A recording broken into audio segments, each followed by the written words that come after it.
गजाननं भूतगणादिसेवितम् कपेत्थेऽम्बुफलचारुभक्षणम् उमासुतं शोकविनाशकारिकम् नमामि विघ्नेश्वरपादपङ्कजम्। गुरुर्ब्रह्मा गुरुर्विष्णुः गुरुर्देवो महेश्वरः गुरुर्साक्षात् परं ब्रह्म तस्मै श्री गुरुवे नमः। नारायणं नमस्कृत्यं नरं चैव नरोत्तमं देवीं सरस्वतीं व्यासं ततो जयमुदीरयेत्। सविद्वारने को छोड़ के आयो तेरे द्वार, श्री वृषभान की लाडली जरा मेरी ओर निहार। कथा प्रारंभ होते हैं सुनहु वीर हनुमान, राम लखन सिया जानकी सदा करो कल्याण। सियापति राम जय जय राम। सर्वप्रथम भगवान श्री राधा कृष्ण के चरण कमलों में प्रणाम करके श्री व्यास जी महाराज, सरस्वती देवी एवं अपने सदगुरुदेव के चरणों का ध्यान करते हुए अपने माता पिता सभी पूज्यों का आशीर्वाद लेते हुए भगवान श्री बांके बिहारी मुरली मनोहर लाल से प्रार्थना करते हैं, गोविंद हमको सद्बुद्धि देना, धर्म का रास्ता दिखाना, अपनी भक्ति कृपा दृष्टि सदा बनाए रखना। बुलेंद्रावन बिहारी लाल की जय, कार्तिक महात्म की जय। श्री सूजी महाराज कहते हैं कि ऋषिवरों, राजा पृथु ने देवऋषि नारद जी से पूछा कि भगवान, कार्तिक के महीने में दीपदान का क्या महत्व होता है। नारद जी कहते हैं, राजन अब मैं तुम्हें दीपदान का जो महत्व समझाता हूं। दीपदान के महत्व के द्वारा भगवान श्री हरि प्रसन्न हो जाते हैं। दीपदान में इस मातम को सुनने से अश्वमेध यज्ञ का फल प्राप्त होता है।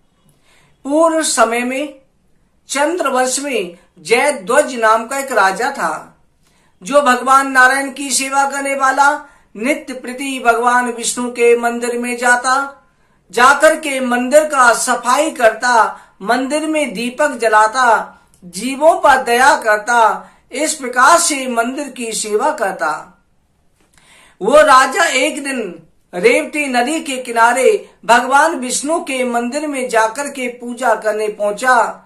उसी समय राजा का पुरोहित विटिहोत्र जयध्वज का ये चित्र देख करके चकित हो गया। उसने राजा से कहा, राजन वेद वेदांगों को जानने वाले तुमको सभी कुछ ज्ञान है। आप भगवान विष्णु के सभी भक्तों में श्रेष्ठ हो।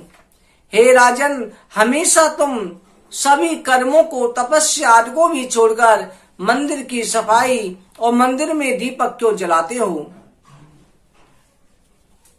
राजा ऐसे वचन सुनकर के कहने लगा कि हे गुरुदेव, हमारा दीपदान का और मंदिर की सफाई का जो चमत्कार हमने देखा है, इस कारण से हम ये कार्य करते हैं। हम गुप्त रहस्य भी है। पुरोहित ने कहा कि हे राजन, जो कुछ भी गुप्त रहस्य है उसे तुम हमसे निवेदन करो, हमें बताओ, हम सुनना चाहते हैं। राजा पुरोहित के वचन सुनकर के हाथ जोड़कर के कहने लगा कि हे ब्रह्मा देवता, पूर्व जन्म का मेरा जो चरित्र है उसे ध्यान से सुनिए। सतयुग में स्वारोचिष मनवंतर में वेद वेदांग का जानने वाला ब्राह्मण था।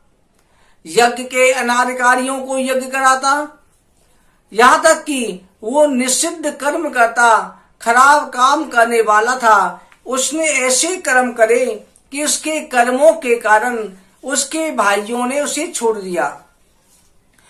जब भाइयों ने उसे घर से निकाल दिया, दरिद्री, दुखी, दुर्बल और रोगी हो गया। वो पैसों के लिए व्यापार करता हुआ घूमते घूमते काश श्वास से पीड़ित होकर के नर्मदा नदी के किनारे पहुंच गया और वहां जाकर के उसके प्राण निकल गए। उसके मरते ही उसकी स्त्री व्यभिचार करने वाली हो गई तो उसको भी उसके भाइयों ने छोड़ दिया। उससे उस स्त्री व्यभिचारिणी स्त्री से उसका जो संतान हुई थी वो दंडकेतु नाम का महापापी एक संतान उत्पन्न हुई जो ब्राह्मणों का शत्रु थी। दूसरे की स्त्री, पैसे का लोभी, ऐसे अनेक प्रकार से उस संतान ने पाप किए। मृग पशु पक्षियों का शिकार खेलना, उसने शिकारी का रूप धारण कर लिया। इस तरह से पाप में रत रह करके जंगल में रहता और जंगल में रह करके वो दंडकेतु पशु पक्षियों का शिकार करता, लोगों को लूटता था। कभी इच्छाधारी दूसरों की स्त्रियों के रमन के लिए वो अनेक प्रकार के उपहार लाकर के उनको फंसाना चाहता। एक दिन की बात है, उस दंडकेतु का किसी परस्त्री से प्रेम हो गया जो वन में भील जाति की थी। दंडकेतु जो है महापापी था। दंडकेतु उस स्त्री को भोग करने के वास्ते जंगल में एक ऐसा मंदिर था जो खंडर था, उस मंदिर में ले गया। वहां पर जाकर के सबसे पहले उस मंदिर की सफाई करी। उस मंदिर की सफाई करके और अपने कपड़ों की बत्ती बना करके उस मंदिर में दीपक जलाया। वहां पर हमने भोग के वास्ते पहुंचे, परंतु दंडकेतु ने भोग नहीं किया। उस रात्रि उस स्त्री के साथ उस मूर्ति के सामने नशे में मतवाला होकर के नृत्य करने लगा। हाथ में डंडा लेकर उस पर बत्ती लपेट करके इधर बत्ती जला करके मंदिर साफ सफाई करके नृत्य कर रहा था। इधर गांव वालों ने उस जंगल में मंदिर में रोशनी देखी, दीपक जलता देखा। सबको हुआ कि चोर आ गए हैं। गांव वाले आए और गांव वालों ने उस दंडकेतु के सिर को काट डाला। मंदिर में ही वहीं पर उसकी हत्या कर दी गई। इस तरह से ब्राह्मण हम ये चोर लंपेट अनेक प्रकार के पाप करे, परंतु मंदिर में सफाई करी, मंदिर में दीपक जलाया। कार्तिक का महीना था, पूरी रात भगवान के सामने नृत्य करा, वहां कोई पाप नहीं किया, इसलिए भगवान के बैकुंठ लोक को गए। वहां ब्रह्मा के 100 कल्पों तक रहे, ब्रह्मा की आयु के बराबर बैकुंठ में रहे। फिर वहां से स्वर्ग में आए और स्वर्ग से हम चल करके इस पृथ्वी पर इतने कुलीन अच्छे परिवार में जन्म लिया। उसी पुण्य के प्रभाव से यदुवंश में जन्म हुआ। हमने केवल भोग के वास्ते ऐसा किया, जब ऐसा फल प्राप्त हुआ, अगर हम प्रेम से करेंगे तो ना जाने क्या फल प्राप्त होगा। हम इसलिए भक्ति से ये कर्म करते हैं। हमें पिछला जन्म याद है। जो कोई एकांत में कामना रहित होकर के भगवान जगन्नाथ का पूजन करे तो सभी पापों से छूट जाता है। इस प्रकार जयध्वज के वचन सुन करके बेटिहोत्र ब्राह्मण बहुत प्रसन्न हुआ और उसी समय राजा से विदा लेकर के चला गया। सूत जी कहते हैं, ऋषिवरों, भगवान नारायण ज्ञान अज्ञान से भी पूजित होकर के मुक्ति प्रदान करते हैं। हमेशा प्राणी के पास में द्रव्य नहीं रहेगा, मृत्यु निकट है। इसलिए धर्म को करने वालों को हमेशा भगवान का भजन करना चाहिए। बंधु लोग अनित्य हैं, चंचल हैं, शरीर की मृत्यु भी निश्चित होती है। इस कारण से भगवान का पूजन करना चाहिए। वृथा गर्व लोग करते हैं, इस शरीर के लिए अहंकार करते हैं, इस शरीर का नाश होता है। करोड़ों जन्मों के पुण्य उदय होते हैं, तभी भगवान में श्रद्धा और भक्ति होती है। गंगा जी का स्नान, अतिथि पूजन, यज्ञ सब सुलभ है। भगवान विष्णु की भक्ति अत्यंत दुर्लभ है, इसको अवश्य करना चाहिए। मनुष्य का दुर्लभ शरीर पा करके इसे वृथा नाश ना करो। यमराज को अपने समीप देखो। तुम सब लोग संसार सागर से तरने की इच्छा करो। दुर्लभ भगवान की भक्ति रूपी नौका को पकड़ो। जगन्नाथ भगवान का पूजन करो, भगवान जगन्नाथ की सेवा करो, उसी की द्वारा हमारी मुक्ति हो सकती है, भगवान को प्राप्त हो सकते हैं। इसलिए हमेशा नारद जी कहते हैं कि हे राजन, भगवान के मंदिर की सफाई करना, दीपक जलाना, प्राणियों पर दया करना, ये अति श्रेष्ठ होता है। यहाँ तक कहा गया है, अगर किसी दूसरे के दीपक को जो बुझ गया है व्यक्ति जला देता है, तब भी उसे पुण्य प्राप्त होते हैं, भगवान श्री हरि प्रसन्न हो जाते हैं। इसकी एक दूसरी कथा और वर्णन करते हैं। ये कथा मनु के वंश रेवत नाम के राजा के पुत्र भद्रबुद्धि होते। भद्रबुद्धि जो है उसका पुत्र तेजस्वी सुदर्शन हुआ, जो बुद्धिमान विद्या कला में निपुण था। उसके समान पृथ्वी पर कोई उस समय चक्रवर्ती राजा नहीं था। सुदर्शन जो है एक दिन शिकार खेलने के लिए वन में गया। वन में जाकर के घूमते हुए नर्मदा के किनारे पहुंच गया और वहां जाकर के शिकार खेलने के लिए धनुष बाण हाथ में ले रखे थे। थोड़ी दूर पर नर्मदा के तट पर गया, वहां पर रात्रि बिता दी। प्रातः काल नर्मदा में वो शोभा देखने लगा। उसी समय उसने नर्मदा में स्नान करने के लिए आई हुई एक सुंदर स्त्री को देखा। सुदर्शन जो है उस स्त्री को विस्मय होकर देखने लगा। वो स्त्री भी जो है राजा सुदर्शन को देखने लगी। वो स्त्री गौड़राज की रूपवती मदनालसा नाम की पुत्री थी। सखियों के साथ क्रीड़ा करती नर्मदा में आई थी। दोनों एक दूसरे से प्रेम करने लगे। उसी समय पर वृक्ष की ओट में छिपी हुई मनोनेत्र वाली स्त्री से उसने अपना कुल और पिता का नाम पूछा। उस स्त्री ने सुदर्शन को सब कुछ बता दिया। फिर दोनों ने गंधर्व विवाह कर लिया।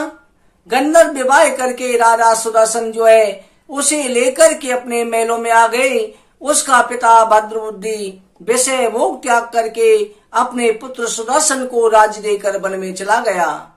और रानी मदनालसा के साथ में राजा सुदर्शन जो है भगवान विष्णु की भक्ति करता, विष्णु भगवान की पूजा करता। वो भगवान विष्णु की अन्य भक्त थी। राजा सुदर्शन ने घर में ही सोने का मणि युक्त खम्भों का एक सुंदर भगवान विष्णु का मंदिर बनवाया। उसी मंदिर में दोनों विष्णु भगवान का पूजन करते।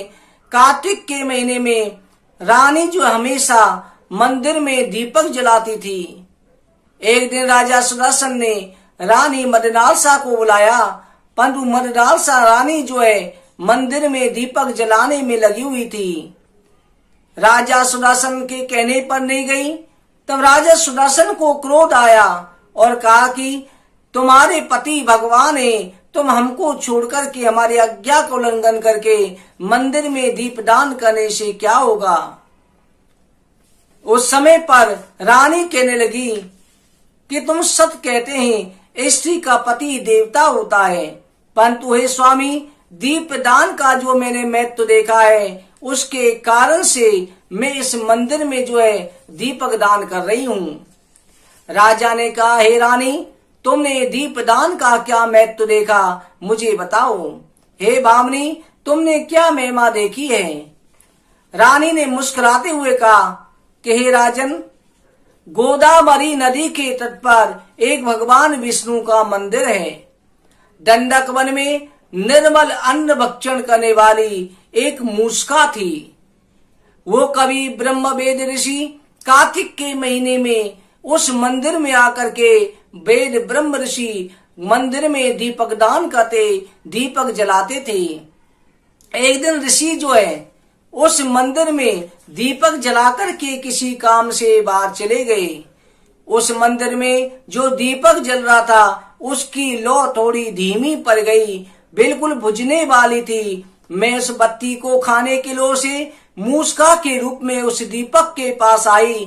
जैसे ही दीपक की बत्ती को उठाया, आगे बढ़ते ही वो बत्ती जोर से जलने लगी।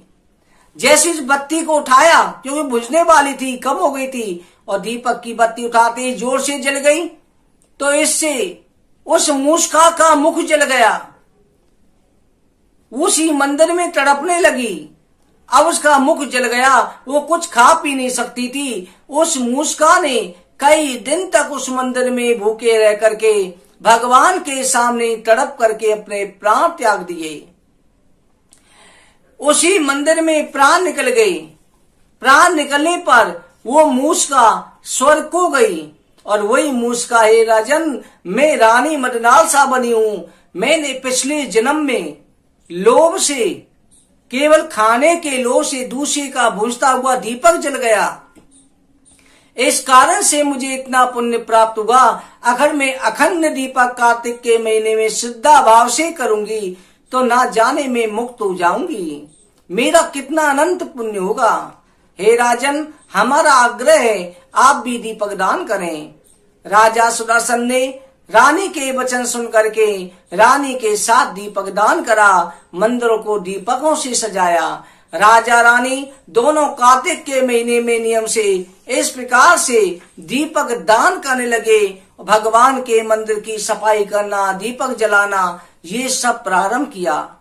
इसलिए भक्तों, भगवान के मंदिर में दीपक जलाना सबसे बड़ा श्रेष्ठ महत्व होता है। मंदिर में सफाई स्वयं करो। ये मत सोचो कि मंदिर में पंडित जी रखे हुए हैं या मंदिर में कोई सेवादार है वो सफाई करेगा।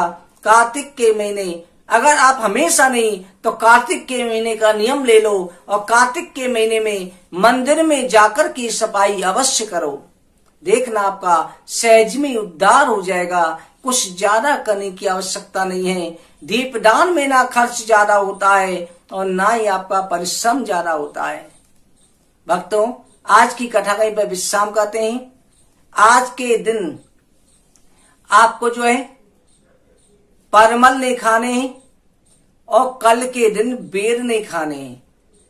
कथा सदा होती रहे, सुनहु वीर हनुमान, राम लखन सिय जानकी, सदा करो कल्याण, सियापति राम जय जय राम, मेरे प्रभु राम जय जय राम। वृंदावन बिहारी लाल की जय, कार्तिक मातम की जय। जय जय श्री राधे, जय जय श्री राधे, जय जय श्री राधे श्याम।